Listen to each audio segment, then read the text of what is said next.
Hey everybody, welcome back to the Widzelli channel. Today we are doing a Barbarian factions guide. So I'm going to teach you how to play each of the 6 different Barbarian factions in Rome Total War Remastered, give you some tips and tricks on how to play them, and then finally at the end, rank them from best to worst. So stick around for that. And if you want to skip ahead to whichever particular faction you want to learn how to play as, there will be chapters in the video. So skip ahead to whichever faction you want to learn how to play as first. But we are going to start with Gaul. So Gaul starts with the most amount of cities, the most amount of land out of any other faction in Rome Total War. I think, pretty sure.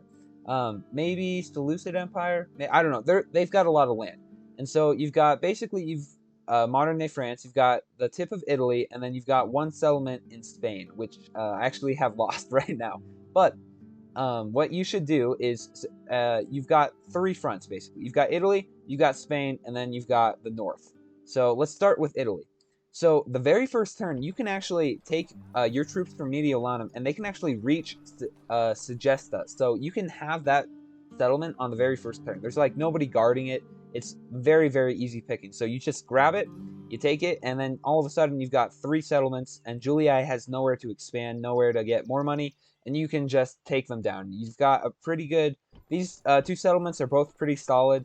You can start making your armies pretty well, and you can take them out. And then you just continue down the peninsula. These are all really good cities, really rich, and you are basically done with Rome in the first, 10, 15 turns, if you can.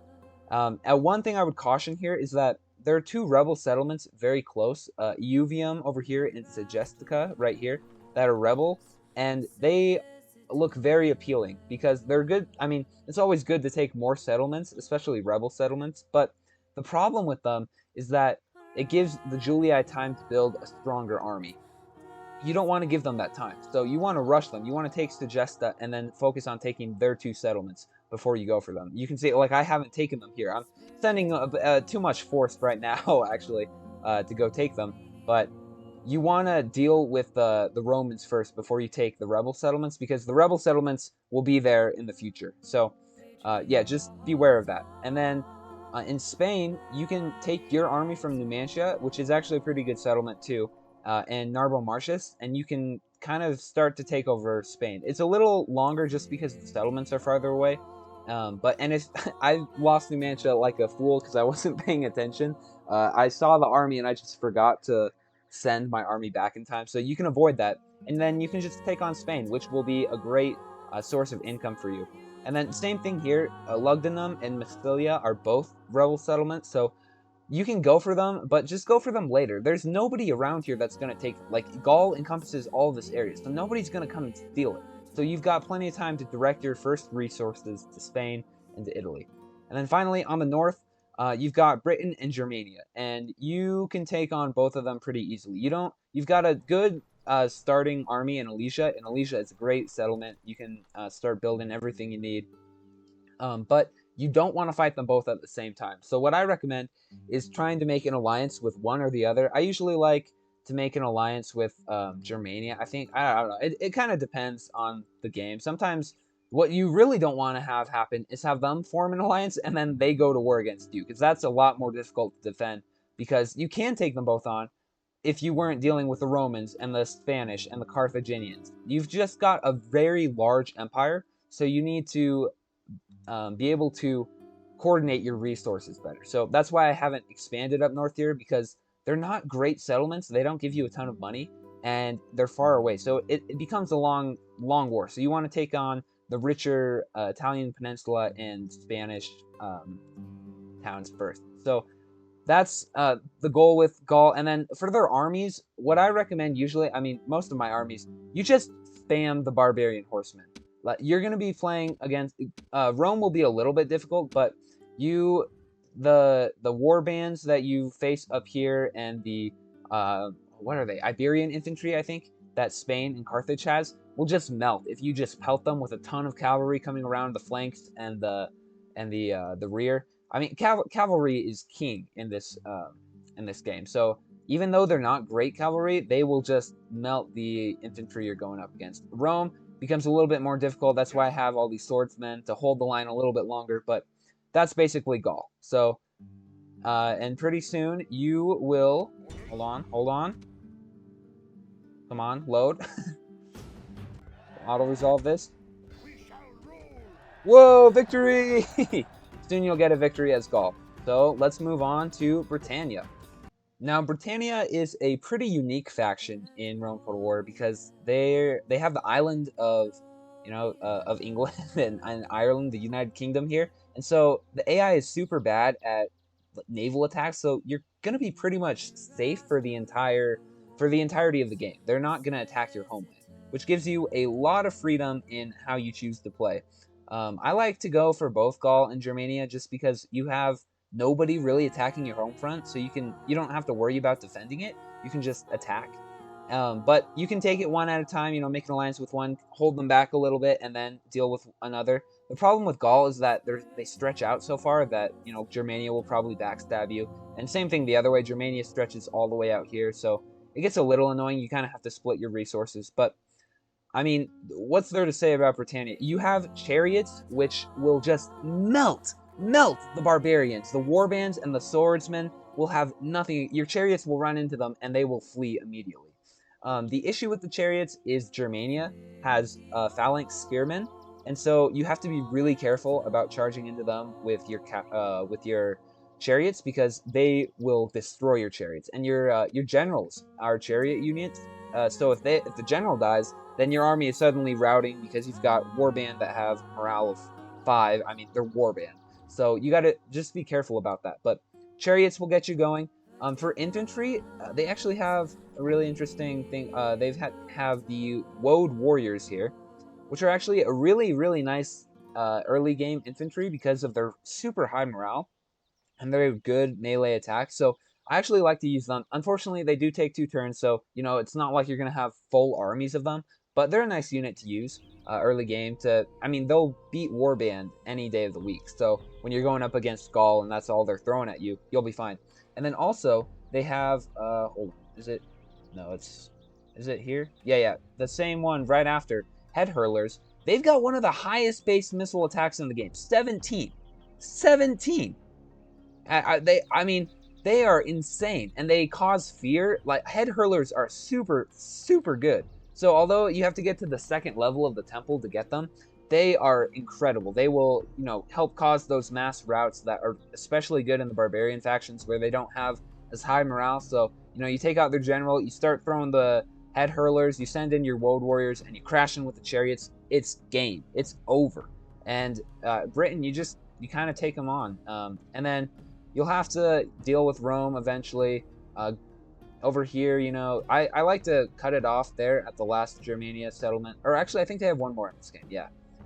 Because in the short campaign victory, you only have to defeat Gaul, not Germania. But Germania is kind of annoying just because their homeland makes, like, no money. Like 500, 600, 800, 700. I mean, it's not economically super good here, so I like to usually go for Gaul.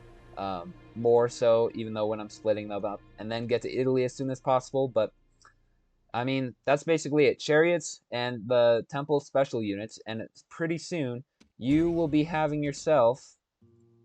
Is it a load? Clear victory. Well, hold on. Give it a second. A victory worthy of a modest celebration involving drink, and some more drink. So there you go. Let's now move on to Germania. Now, Germania is one of my favorite factions. Their unit roster is so much fun. We'll get to that in a second. First, I want to talk to you guys about what their kind of strategy is. So, you start with this pretty terrible land, honestly. It makes you very, very little money. And you've got a bunch of rebel settlements nearby, which is actually good for you because you can just, like, send all of your units out towards your frontiers without having to fear, you turn down the tax rate, whatever. But without having to fear attacks from, the north or this way. You basically have the Dacian, I don't know, frontier over here. Thrace will fight back with a bit of a fury. They've been annoying this game. But, they're pushovers. Their armies are not very good at all. Militia cavalry, whatever. And then over here, you've got Gaul and Britain, which Britain you can take over very quickly because of your spear. Oh, that's not the... I don't have... Where is the spear phalanx? Come on, give me... Ugh. Yeah, here we go. Your spear warband. They are so helpful as Germania because they have a phalanx. They It means instead of making a ton of warbands like Britain or Gaul or basically all the other barbarian factions, you get phalanxes, and nobody else around you has phalanxes. So you just obliterate them, absolutely obliterate them. Their chariots, they will send their general chariot into your spheres every time, and they just they get obliterated. I don't know what else to call it. It's obliteration. So you take them over pretty quick, and then Gaul is a little slower because they're spread out, but they fall apart too because they have warband against your giant phalanx formation. Phalanxes are so good. So as Germania, those guys are super good. You've just got to be careful that they don't get flanked because they do have like the same morale as warband, so they will flee very quickly. But you take on them, and then you can get into Spain, and then you want to take over Italy as quickly as possible because that will be very rich for you. You will start getting a ton of money from these settlements. Dacia falls apart pretty quickly. They're just a little more spread out, which makes it a little bit more difficult. The really annoying part of Germania, if you're playing for the short campaign, is that you have to take out Scythia. You're the only faction that has the job of taking out Scythia, so you have to send your armies like all this way, all the way over here to take them out. So it's taken me a long time, even though I've been, conquered basically this entirety of Central Europe for a long time. And then let's get to the unit roster before I forget. So you've got chosen axemen, absolutely fantastic, love them. And you've got the hold on, why? Okay, that was a mistake. But you've got the spear warband, which are awesome, as I said, the phalanxes. Their middle guys, the axemen are fine, whatever. Then for cavalry, you've got the basic barbarian cavalry, you've got dogs, but you've got barbarian noble cavalry, which are pretty solid. And then you've got, regular archers, whatever. You've got screeching woman. You've got berserkers. Berserkers, man. They are so much fun to play with. They just tear into people. Such high morale. I mean, they're one of the best infantry units in the game, aside from the fact that once you send them in, you can't take them out. They'll go berserk. They're just so much fun to play with. So if you want to have some fun in Rome Total War, I recommend playing as Germania and messing around with some berserkers because they are a ton of fun. And then finally, they've got naked fanatics and then Gothic cavalry, which are even better than the noble cavalry. So you've got a wide range of units you can use in your roster, a ton of different strategies, which makes it super fun. One of the barbarian factions that doesn't grow stale very quickly because of the the three tier limit. You can't go to tier 5 because they have so many units despite it with all of their temples. So and then one last thing about Germania is that I looked at the short campaign guide short campaign victory conditions for all the other factions, and not a single faction has eliminate Germania. So even though you have all these people around, the AI is programmed. I mean, yes, there's the player bias if you're playing on very hard, which I like to do, and it'll they will still attack you, but they will also be programmed to go for their natural enemies. So you're gonna have kind of an easier time there. I wouldn't say easy because it's not easy, but there you go. There's that little fun fact. So once you make the giant trek across Scythia, eventually you will be able to hold on. Seriously, it took so long for this. It was super annoying. Oh, we are not doing that. You will get a victory thanks to your inspiring war leadership. So yeah, there you go. And now let's move on to Dacia. Dacia surprised me with how fun they were to play as. I haven't played them for a very long time, and because I always thought that their campaign would be kind of boring, but I actually really enjoyed it. It was super fun. You have to deal with a host of enemies. You've got Scythia right here. You've got Thrace right here. You've got Macedon to the south. You've got Greek cities kind of to the south. You've got Brutii who will come in. And then over here, you've got Germania, who will send you super annoying armies. And you've got Gaul, who will suddenly decide to flip on you. And then Rome will eventually find its way to you. So you're basically dealing with everybody. You're in the middle of, you're in the center. I mean, the center of the map, really. And so everybody is going to be coming at you from all sides. So the key to Dacia is quickness. You need to be aggressive very quickly and take out Thrace. Once you get Thrace, you get kind of a little bit of a reprieve because you can make a temporary alliance with Scythia just to keep them away. You can actually, what I like to do is station like a bit of a one person on the bridge, just to deter them a little, or one army or whatever. The bridge fights on the amount of bridge fights I've had on this specific bridge is a lot. It's a good one to keep Scythia away. And then you just kind of roll down quickly into Macedon before they can get big and before Brutii can take them, because I would rather go up against a weak Macedon than Brutii coming in their full strength. And then you just kind of keep on going south, take Greece. Greece is super rich, so you're going to be making a ton of money. And unfortunately, Dacia is not like Germania. They do not have an interesting roster, so really, it's kind of similar to Gaul. You spam cavalry. You spam the Barbarian cavalry, which will get destroyed very quickly. So you want to move to Noble cavalry because they will hold up a little bit better with all the phalanxes that you're dealing with, because you don't never charge into a phalanx. But if you get caught by one, these guys will flee immediately. Super frustrating. But these guys will hold on a little longer. And then I mean, Thrace is really kind of a pushover. They've got militia cavalry and Volksmen, and that's pretty much it. Dacia also has Volksmen. I would not recommend them. They just fall apart too quickly. They don't have enough defense or armor, or they get crushed by cavalry charges and other infantry really quickly. So maybe you can use them as like a flanking force, but if you're spamming cavalry already, you don't really need a front line as much. So that's what I would do. And then over here, of course, you just want to maintain your frontiers, be careful, and yeah, it's a super fun campaign where you have to deal with so many different frontiers and different enemies, and you have to use so little resources, and that you have to figure out where how those few resources go to make sure you survive. So super fun faction for the little more advanced player. Give it a try, and pretty soon you will have an average victory, not a clear victory, and a glorious victory for your people. The world now rightly belongs to the Dacians. So there you go. That's the Dacia. So with that, let's now move to Spain. Spain gets a lot of hate in the Rome Total War community. It's not the greatest faction to play as, everybody says. And while I agree that it is not one of the best, it was actually surprisingly a little fun for me to play as them. I haven't played as them in a long time. Same thing as Dacia, and they presented a good challenge, and I really like that. So you've got these 4 settlements in Spain that you start out with, right? Carthago Nova, Osca, Asturica, and Scalabus. And then you've got Carthage here and Gaul here.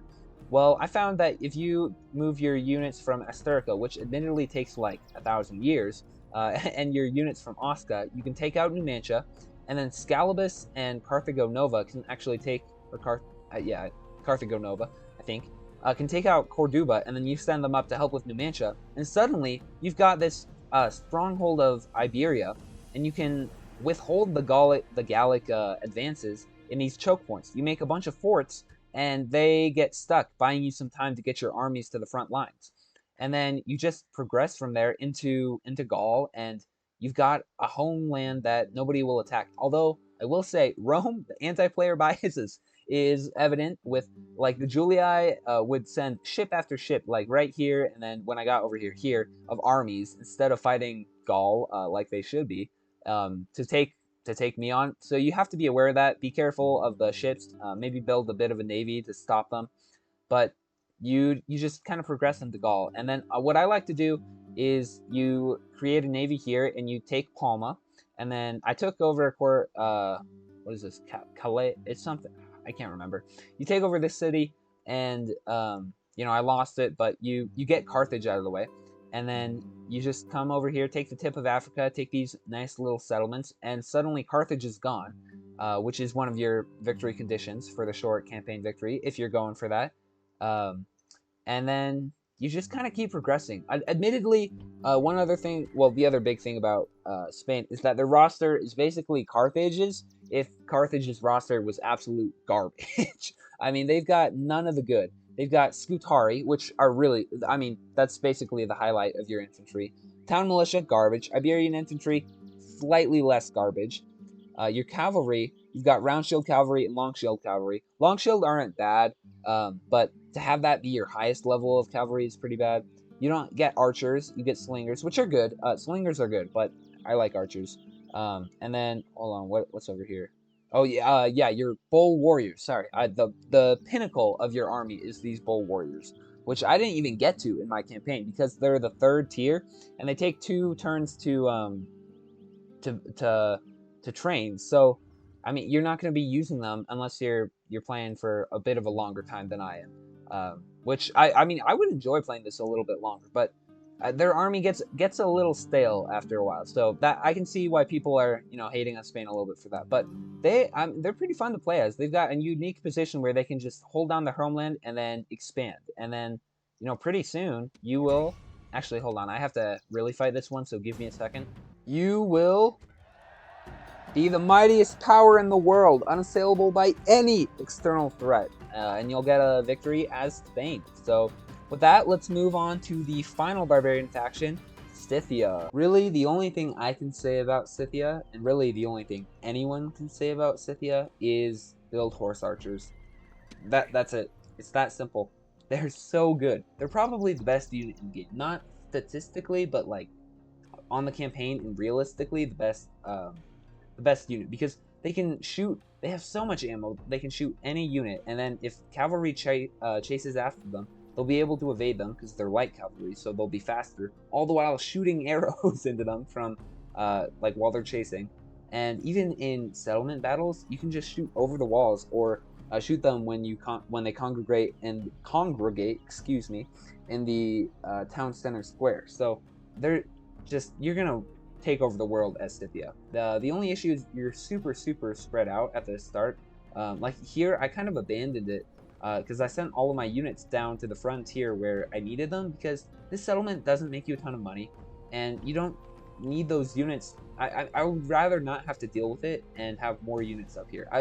I wouldn't recommend abandoning it. I mean, leave one unit there, but if they attack it like they did in mine, it's whatever. You don't need it to launch an attack for this rebel settlement or this one because they're so economically weak and so far away that it doesn't really matter. And then some recommendations with what you do with your horse archers is take your army from here and take out Parthia as soon as you can. Then make peace with them, and then just charge down here and get into Armenia, and then fight Parthia again, and then into the Seleucid Empire. Just get some more territory. I mean, it is total war. You get land through conquest and war. So do that, and then over here, take out Thrace immediately. Eradicate them by taking Tylus. Then move over into Dacia, and down here. And this is all basic knowledge.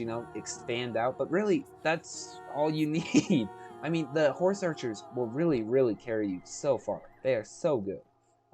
So pretty soon after a lot of shooting arrows from horseback, you will have a fight night battle, clear victory, and then hold on, they don't. Yeah, you need victory, so here you go. You'll get victory as Scythia. So that's how you play as Scythia. And now, as promised, a ranking of the 6 factions, the 6 barbarian factions. First, as I just said, or was saying, it's got to be Scythia. I mean, you've got the horse archers, and that will take you so far. Your armies of horse archers will literally, you'll just conquer the world. Nobody will stop you. However, I mean, if it's an AI, Scythia will pretty much do nothing, but in the hands of a human player, you will rock the world of Rome Remastered. Second, it's got to be Britannia. I think Britannia is what I would go with, just because their start is so protected. Like, you are not going to lose Britain. And then, you can take the settlement in Ireland if you want. But you can take your time diving into Gaul and into Germania. And you've got chariots that will roll over all of their infantry. You've got head hurlers, which are awesome. The only issue with them is that their generals are also a chariot unit, excuse me. And so sometimes you'll lose your general, and then your army routes, and you got problems there. But really, having such a protected homeland among these 6 factions is so rare that I think it elevates them to that status. The one creeping up behind them for potentially that second spot, I think, is Gaul. which, oh, stupid. I thought I had to sneeze. All right, 3, 2, 1, go. Now, as promised, a ranking of the 6 barbarian factions. So first, as I was saying pretty much earlier, it's got to be Scythia. I mean, the horse archer armies will carry you so far that I think it has to be Scythia. As long as you're, a competent player, you know what you're doing, it'll be Scythia. The AI Scythia will not do anything, but in the hands of a human player, you will conquer the world so quickly. Gotta be Scythia at number 1. Number 2, I think, is Britain, just mostly because of their start position. Yeah, I mean, among these 6 factions, you are not going to find very many that are protected, and having this island, this basically a moat of water, that the AI will not cross very often, or well, I mean, just elevates you. You're not going to have to worry about losing your settlements or defending them. You can just take your time attacking where you want, and your chariots will just roll over all the infantry. You've got head hurlers. Superb. The only issue is your general might occasionally die because he's the chariot, but small issue. Britannia is very good faction, very easy faction. If you want to ease into a barbarian faction, maybe choose Britannia over Scythia, just because Scythia plays so differently to all the barbarian factions and a lot of the factions of the game.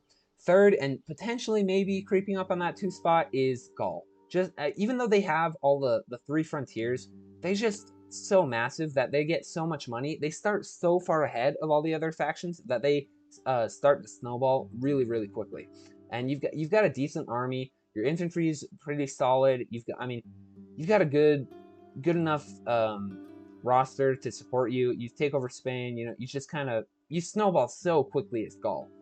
You can win the short campaign in like 10 or 15 turns, guaranteed. Without, if you're, I don't know, guaranteed is a little iffy, but Gaul is a solid faction. If I would say either pick Gaul or Britannia as your first barbarian faction, because they're relatively easy, and they kind of ease you into that kind of play style.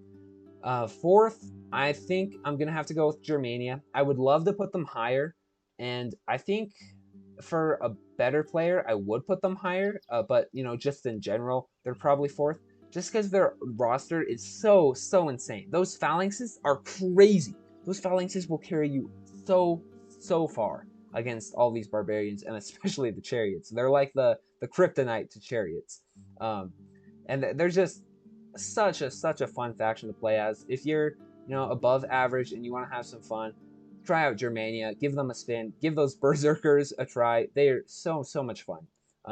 So have to give 4th to Germania. The only reason I won't put them up higher too, for like a regular player, is you just start out with not very much money, and it's tough to get going as Germania. But once you do get going, you are going to be a great force in the world. So 4th spot goes to Germania.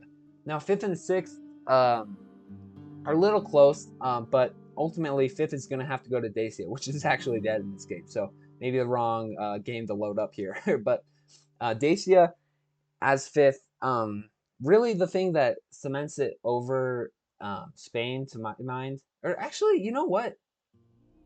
I'm going to change my mind. I was going to say Dacia is 5th because they have those barbarian noble cavalry, which are just so much better than the long shield cavalry that Spain can get, because that'll carry you a lot through this. But I mean, Dacia is surrounded by so many enemies that while I think it's fun to play as, and a good player can do it, and it's very possible, it's fun to do it as, Spain just has kind of the same thing as Britain going, where once you take out Numancia and Corduba, you've got Spain locked, and then you just have to deal with Gaul, the occasional Roman ship, and I mean, you're pretty much set, so you don't have to worry about defending a ton. Whereas as Dacia, you've got to defend from all directions. You're under a constant barrage of attacks. So, and I mean, you've got bull warriors over here too, which are a lot of fun. And Dacia has like the most basic barbarian faction roster. So I think I'm actually gonna flip-flop it and say Spain is 5th and Dacia is 6th. Just because you have so many enemies, terrible roster, pretty poor cities over here until you get into Greece. Spain, you can survive way longer, even though the rosters are both bad in both of them. But I think that's ultimately what it's gonna be. It's gonna be Spain 5th and Dacia 6th. So Scythia 1, Britannia 2, Gaul 3, Germania 4, Spain 5th, and then Dacia last place. So there you go. That's the Barbarian faction guide. Thank you so much for watching. If you have different opinions than me, make a comment down below. I'd love to read why you think the way you do. And make sure to like the video and subscribe. And I will see you in the next one. I hope you have a phenomenal rest of your day.